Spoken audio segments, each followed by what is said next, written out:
As we saw within the Clone Wars TV series, Dooku would ultimately betray Asajj Ventress, something that he carried out after he was ordered to do so by Darth Sidious. After feeling a disturbance in the Force, Sidious contacted Dooku, telling his apprentice that Asajj was becoming powerful, something Dooku agreed with. Sensing her growing power, Sidious expressly revealed the thought that Dooku might be training Asajj as his own Sith apprentice in an effort to destroy him. Dooku denied that possibility, telling Sidious his allegiance was only to him.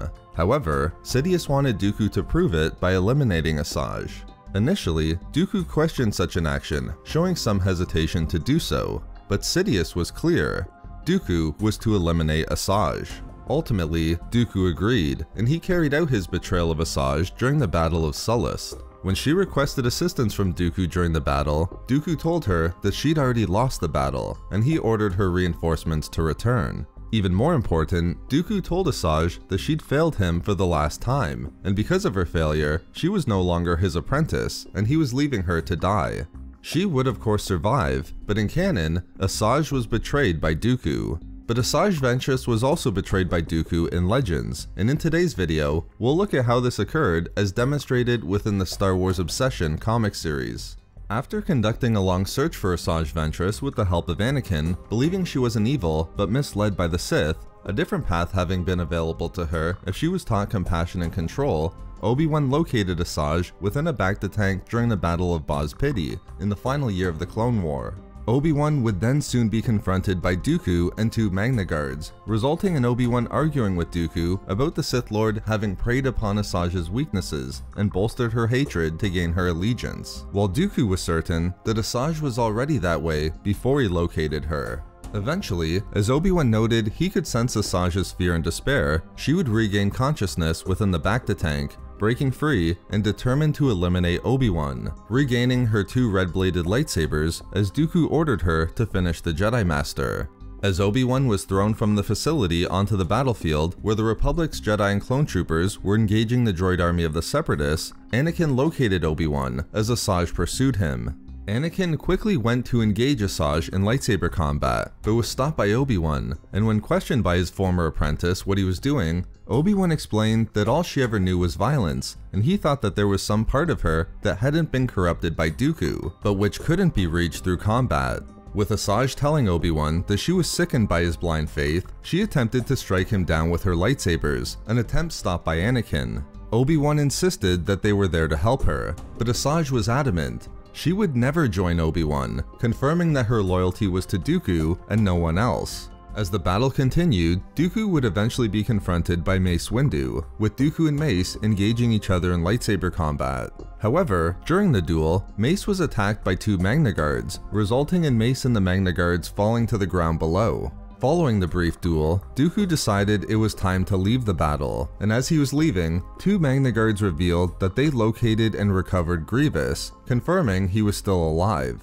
Dooku ordered that Grievous be brought to the escape shuttle, and continued forward to escape the battle as well. As Obi-Wan, Anakin, and Asajj continued their duel, Obi-Wan pointed out that Dooku was leaving the planet without her, attempting to point out that the Sith Lord was unconcerned with what happened to her, leaving her there even though it could result in her death. This infuriated Asajj, calling Obi-Wan a liar and delivering a powerful kick. Asajj would then begin to run towards Dooku, with Dooku informed by one of the Magna Guards that Ventress was still alive. However, Dooku merely stated that she would never reach them in time, as the Jedi were beginning to regroup. Not only that, but Dooku then concluded that Asajj had failed him at every turn, and ordered the Magna Guards to finish her before she was captured by the Republic. With that, one of the Magna Guards raised their blaster and attempted to carry out what Dooku ordered. Asajj would survive, and was quickly approached by Obi-Wan and Anakin. Although Anakin wanted to continue to go after Dooku to prevent him from escaping, Obi-Wan refused to abandon Asajj, and attempted to save her. Despite everything that occurred, Asajj still blamed Obi-Wan for the situation. Arguing that it was Obi-Wan who drove Dooku away, she again attempted to eliminate him, with Anakin intervening to stop that from happening. As Obi-Wan still wanted to assist her, Asajj believed it was too late.